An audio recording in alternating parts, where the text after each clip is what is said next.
Before we start the show this week, we wanted to take a quick second to tell you about a new initiative we're introducing in the podcast, which is our Talking Cars donation program. For those that don't know, CR is a nonprofit, and we're able to do all of the work we do, including anonymously buying our test cars and producing this show through memberships to our website and magazine, as well as through donations.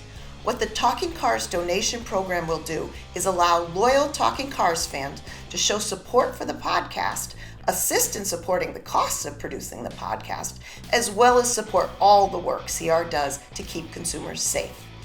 You'll be able to contribute either as a one-time donation or on a monthly basis. Even $5 a month really helps. Go to cr.org/givetalkingcars to find out more.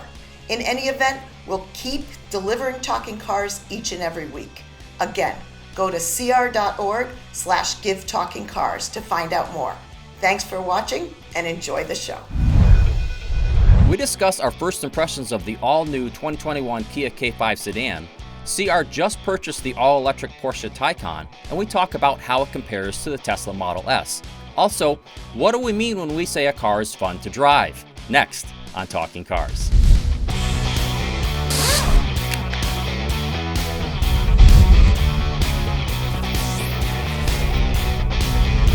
Hi everybody, welcome to another episode. I'm Mike Monticello. I'm Jake Fisher. I'm Gabe Shenhar. Well, so first of all, welcome back everyone out there. It's great to be with you again. And Gabe and Jake, it's great to see you guys again since I don't get to see you really anymore in person. Great to see you too. So as you can tell, I'm actually at the office today. The only one here. We're still trying to do our social distancing. The first thing we're going to talk about is that we got a couple cars in that we rented from Kia that we had them for just a couple days. We got a little bit of time in them, and that's the all-new K5, which is the replacement for the Optimum midsize sedan. The car is starting to go on sale right now. We're going to buy one for sure, but we wanted to just get an initial look at these cars. So we rented two from Kia. And so it's initially going to launch with four trims, the LX, LXS, GT line, and EX, and there's a sportier GT trim that's coming later. There's two engines. There's more powerful engines. It's going to have all-wheel drive, and it's a bit larger than it was before. There's a 1.6-liter turbo, four-cylinder with 180 horsepower with an 8-speed automatic transmission, and a 2.5-liter turbo four-cylinder with 290 horsepower mated to an 8-speed dual-clutch transmission. For those of you that don't know, dual-clutch transmissions basically have the workings of a manual transmission, but it's automated so that it actually operates like automatic. So we rented two of these from Kia. We got a 2021 K5 GT line, which is $28,400, including the $965 destination charge, and an EX, which was $32,355, including that $965 destination charge. The K5 comes with forward collision warning, automatic emergency braking with pedestrian detection, and lane keeping assistance. And it also has a standard rear seat reminder to alert the driver to check the back seat for a child or pet. Now, we'll get to the driving in a second, but I want to start with the styling because that is actually the first thing people see in a car, right? And I think the Optima is kind of interesting because a couple generations ago, it was one of the more stylish midsize sedans in 2011. Then in 2016, when they redesigned it, it kind of, became a little more plain, and now they're back to it's one of the most stylish, if not the most, interesting looking midsize sedan. So Gabe, I'm going to start with you. What's going on? I mean, is Kia just still trying to figure out their design direction, or are they just trying to constantly mix it up for everybody? Well, obviously, styling is in the eye of the beholder, but it's certainly a distinctive sedan, and what we're beginning to see in terms of sedan, and I think we saw it in the Honda Accord a couple of years ago. There's this coupe silhouette that makes the car more distinguishable, stands out in the crowd. So it's less of a cookie cutter kind of a three-box sedan, but something that's more eye-catching. And maybe because so many people are picking SUVs these days, then companies decided to give sedans make sedans more of a styling statement, so there's more of a draw to sedans. Now, one thing I'd like to clear up, there is a confusion here with the GT line and the GT. The GT I'm confused. Yeah, so the GT line is kind of like a middle of the road kind of a trim line with a lot of the very desirable options and the ability to get some optional packages. The GT is more like a high-end, high-performance kind of a version that's not going to be it's not going to be a huge take on that. Does the GT only come with the 2.5 liter turbo four-cylinder? Is that do the lower trims, are they not available with that engine? That's correct. Okay. All right. So Jake, what's it like to drive this little 1.6 liter turbo? I'm not done with styling. Oh, okay. I'm sorry. Back the truck up. Look, it's I just gotta mention. What a crowded place it is in a midsize sedans, right? And Gabe's right. Everyone's trying to make them stand out. I think most are failing, and I think Kia really kind of nailed it here. It almost looks like it's a Stinger, almost better than the Stinger. It is a really interesting looking vehicle, and it is kind of confusing with the GT line. You're right. It's like the actual GT is kind of like the Kia Speed 5. It's just kind of like a whole different animal. But I don't know. I see other automakers kind of play that game, right? How many BMWs do you have little M labels on when they're not really an M series and stuff like that? So, in terms of, getting in it and driving it, look, what we're seeing in both Hyundai and Kia is just a bunch of cars that are really grown up. Quite mature, nice interiors, nice driving experience. I think the disappointment for me was really the ride. And, the ride seemed a little stiff and jittery. Obviously we haven't gone through all the testing. We saw a bit of this also with the Sonata that we tested, and there's a lot of similarity between these two vehicles. But in terms of the rest of the driving experience, it's pretty nice. It was also kind of nice seeing the kind of the high trim EX, that $30,000 plus version of this, where you get a larger screen. And it actually has, some Genesis-like controls there. You're looking at it as like rich colors and kind of like a lot of surprise and delights. Gabe, do you agree with Jake's assessment? Again, these are all first impressions. Do you agree with Jake's assessment of the ride quality? And can you go a little bit more into how you thought the 1.6 liter turbo worked with the 8-speed automatic? Okay, first of all, I completely disagree with Jake. That goes without saying. Just on principle alone. It wouldn't be fun otherwise. Yeah, I actually thought the ride was better than the Hyundai Sonata. Nothing is really remarkable about the driving dynamics in the K5, but I thought the ride in both versions was better than in the Hyundai Sonata. It may not be as comfortable as a Toyota Camry. I'll give you that. And in terms of powertrain, so it has the standard engine is a 1.6 liter turbo. It's an optional engine on the Sonata. But one thing is with these kind of engines is that you do get that kind of slight hesitation at first, particularly from a rolling start.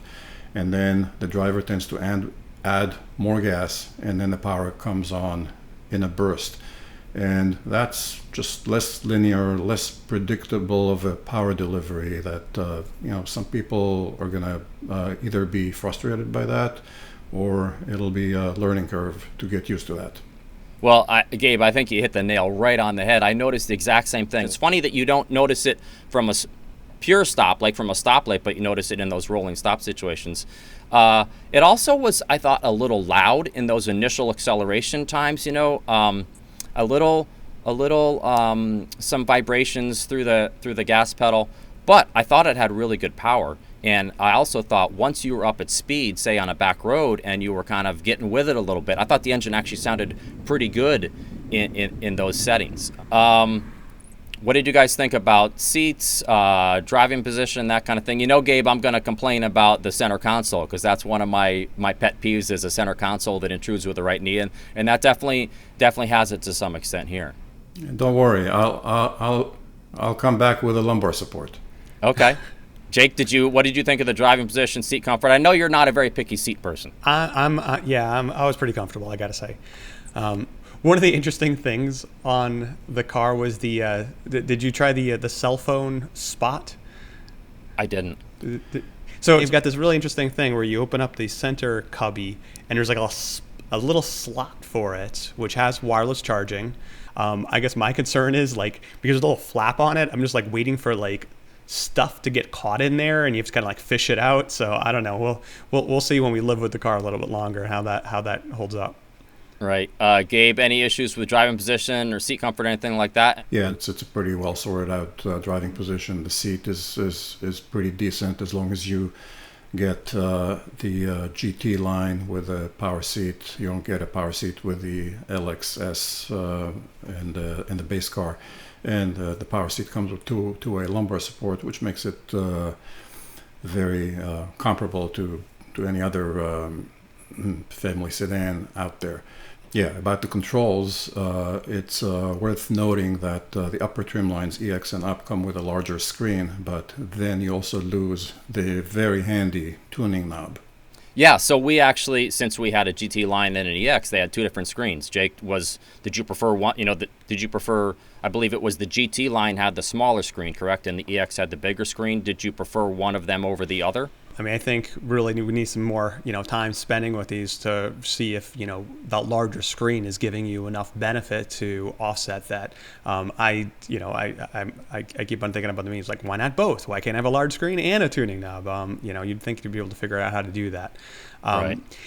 What's interesting about, kind of Hyundai, Kia, Genesis is that, when we look at their infotainment systems, we often cite them as a lot of features, but also pretty easy to navigate and pretty easy to use. I think my concern is that we're going to start kind of layering on these kind of like, oh, look how cool this is, and it hurts it. So, yeah.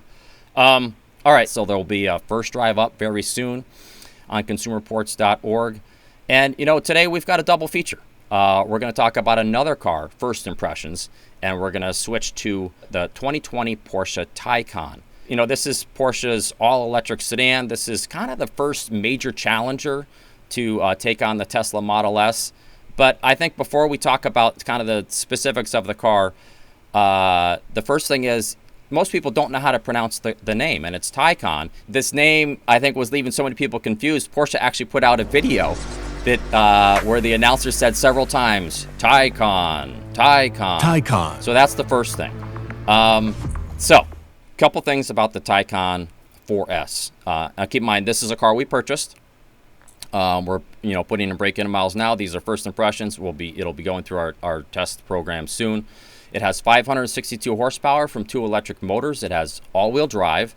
There's also a turbo and a Turbo S. Obviously, they don't have turbos. I don't know why Porsche went with that lingo, but that's what lingo they use for obviously a lot of their cars that do have turbos. Well, and turbo just means faster in Porsche speak. In Porsche speak, turbo means faster, right? Our 4S has an EPA-rated driving range of 203 miles.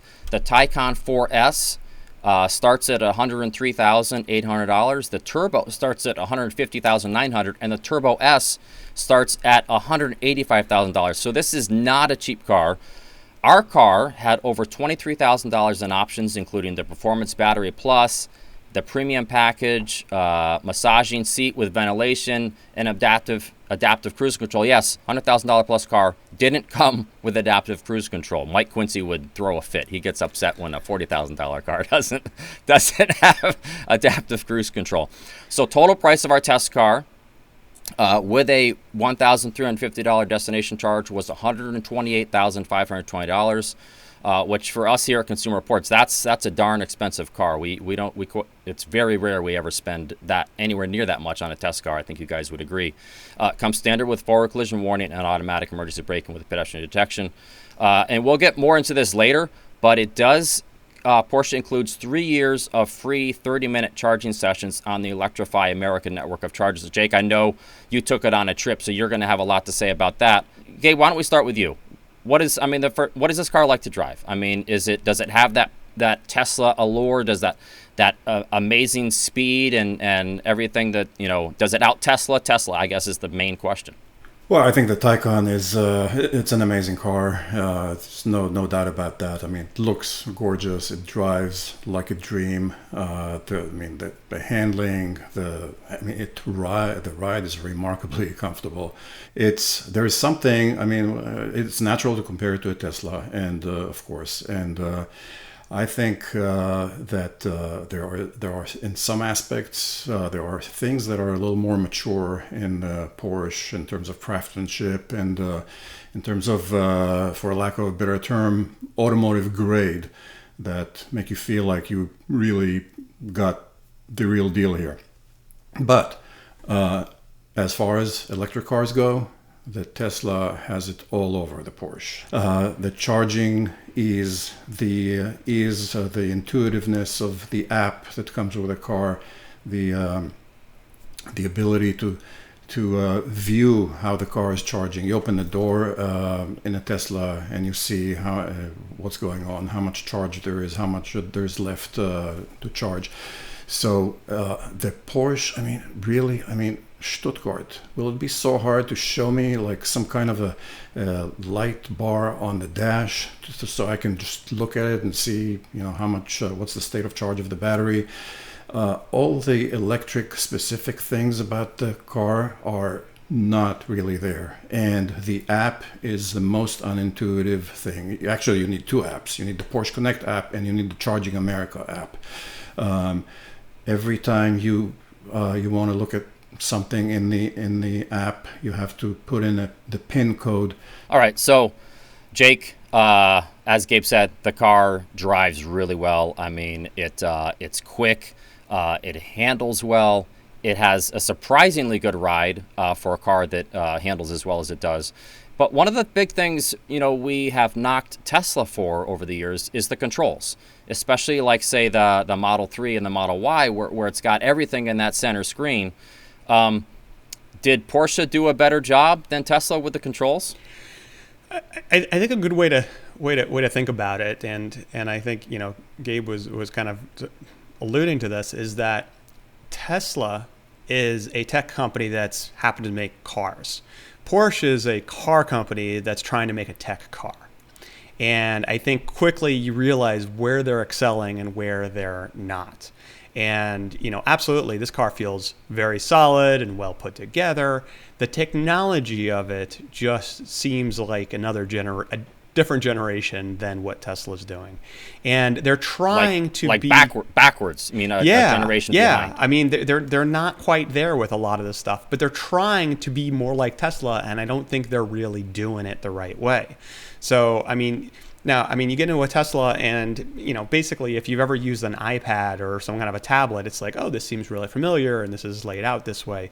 Not so much with this Porsche, but they're trying to layer on some of these idiosyncrasies that Tesla does. So for instance, we've talked about it before, the vents, right? The air vents, yeah. I was driving the car this weekend and, it was like 95 degrees. So, sometimes you want the vents sort of on you, but a little bit off of you. And it is like simple stuff, right? Every car, you could adjust the vents. And we've whined a lot about with the Tesla Model 3 that you have to go through in a menu and do all this stuff. And I know, you could use voice controls, but think about it. You can't say a little bit lower, a little bit to the left. It doesn't make sense, something you would want to do with a voice control. You just want to aim it. And right. Lo and behold, on this Porsche, we have to go through a menu and I have to adjust, and there's different things where it's like diffused or not, and then I have to individually adjust each one. But it looks like they adjust. So it's not like right. Even with Tesla, there's no adjustments to the vent. So it always looks really neat, right? It looks like something you could adjust, but you could take there, and I guess you looks like you should just go there and just move it slightly. Yeah, so there's no advantage of trying to just put the technology into it. So, but I think I just want to kind of take up on what you guys have been talking about. Yes, it's fast. Yes, it handles well. Yes, it rides well. It also But so looks does- cool. But so It does also looks Tesla. really neat. Well, I'll fight you on the look because, Okay. I mean, in I terms said of cool. I didn't say good looking. I said it looks cool. But you know what? To me, it almost looks a little bit too much like the Panamera. Yeah. And, you drive a Tesla and everyone's kind of like, oh, wow, look, there's a Tesla. You drive this around and I think probably a good percentage of the people think you're driving a Panamera, which is kind of like, oh, yeah, another one of those big four-door Porsches. But anyway, but it's just Tesla does all those things well, too. And it's, for the most part, probably cheaper, just as quick, rides really well, roomy. I mean, the rear seat on this thing is really, really tight. This is a huge vehicle. This is like a 5,000-pound vehicle that is large, that like you got to struggle to get into your garage. And the rear seat is super tight. There's like no place to put anything. I was actually carrying around like a Tupperware bin with me just because between the glove compartments and the center cubby, there's like no place to put anything. So it's just not as smart in terms of the efficiencies. Again, Model S, it's a lift back. I mean, there's tons of room. It's a huge rear seat. So I think if you're really looking for an electric vehicle, I don't know if they really nailed it here. I mean, if you're looking for a Porsche and you're a Porsche enthusiast, got it. Well, so we're going to have a lot more to tell you in the future about the Taycan because it's going to go through our test program. Like I said, these are our first impressions. We do have a first drive up. I believe it was written by Sweet Johnny Linkove. So please go to consumerreports.org and check that out. That brings us to our last segment, audience questions. Don't forget to send those questions, comments, 30-second video clips to talkingcars@icloud.com. We love those video questions, and we're going to start with a couple of video questions. So let's go to our first one. Ken from Irvine. Let's see what he has to say out in California. Hey, Talking Cars. The subject of whether a car is fun to drive or not comes up almost every single podcast. And yet, no one has ever defined what fun to drive actually means. And if it's such an important attribute, how come it's not formally included in the scores that you guys compute for different car models? Thanks, and keep on talking cars. Okay, well, that's actually a great question. It's something that comes up sometimes in our editorial meetings, and I know that is something people are curious, because fun to drive can mean different things. Gabe, what would you say fun to drive in a car means? The conventional wisdom among ourselves is fun to drive stems from the handling characteristic of the car, namely the turn-in response, which is known in the business as the yaw gain, and how responsive the car is to your inputs.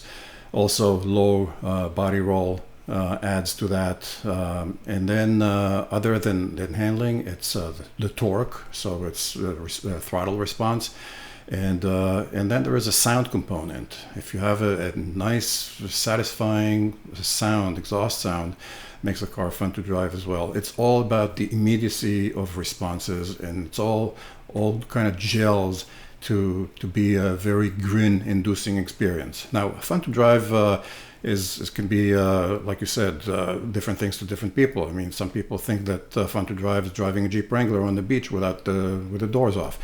Now, to the point of the viewer, why is it not in our ratings? It actually is, but indirectly. I mean, we credit cars that have good handling. We credit cars that have good throttle response and in an immediate power delivery.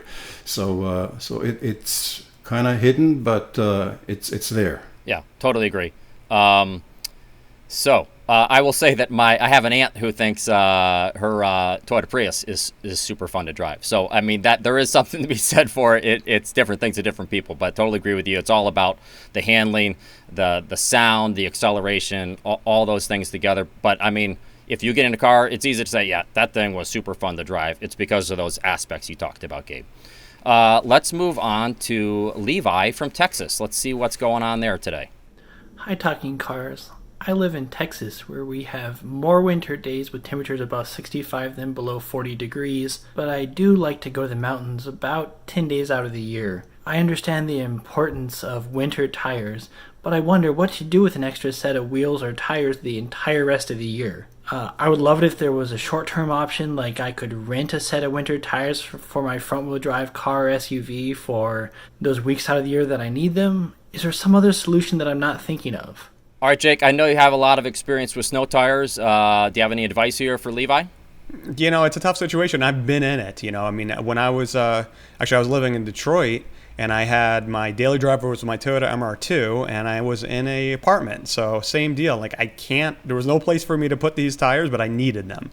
I actually wound up finding a tire place that actually would store your tires. As long as you bought the tires from them, they actually would store them, and then they would swap the tires on when you bought them. So, I mean, if anyone's in that situation, they could certainly look and see if any of the tire shops are willing to do that.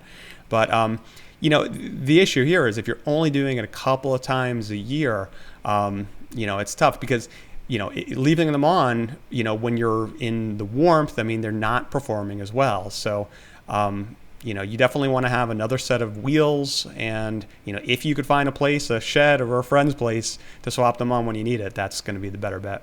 All right, let's move on to our last question. This is Paul from Oak Grove, Oregon. Paul says, news reports about auto battery technology seem to indicate we're on the cusp of a large leap in battery capacity and longevity. Is this really on the near horizon, enough so to postpone the purchase of an electric car? Gabe, you're one of our electric car experts. What do you think? The short answer is that no, it's not on the cusp. It might be on the horizon, but it's a long-term thing. And every battery startup and every research institute is busy 24/7 getting more energy density from batteries and being able to charge faster. But it's all a balancing act. The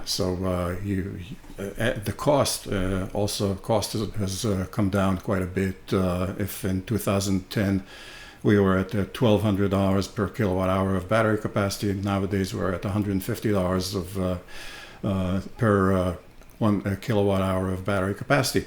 But charging faster, you don't want a battery to heat up too fast. There are safety concerns, there are longevity concerns, so it's all I wouldn't delay anything, but our general advice for EV shoppers is maybe lease the vehicle instead of getting stuck with something that's going to be that's not going to be as advanced in a few years. So we've been on the cusp. If you read news reports, we've been on the cusp for probably 30 years going. I mean, just wait. Oh, there's going to be some amazing thing that does this. But the truth is, in terms of waiting, the one thing you should consider, I think, is the market. The market's changing really quick. So there isn't giant leaps in battery technology. What there is giant leaps in terms of who's getting in the game, and there's a lot more options every year. So if you're settling for this, maybe next year another automaker is going to come up with something better. All right. Well, sounds good, guys. That's going to do it for this episode. If you want to learn more about the cars and the topics we talked about, you can click on the links in the show notes. Don't forget to send those 30-second video clips, questions, comments to talkingcars@icloud.com. Thanks so much for watching, and we'll see you all next week.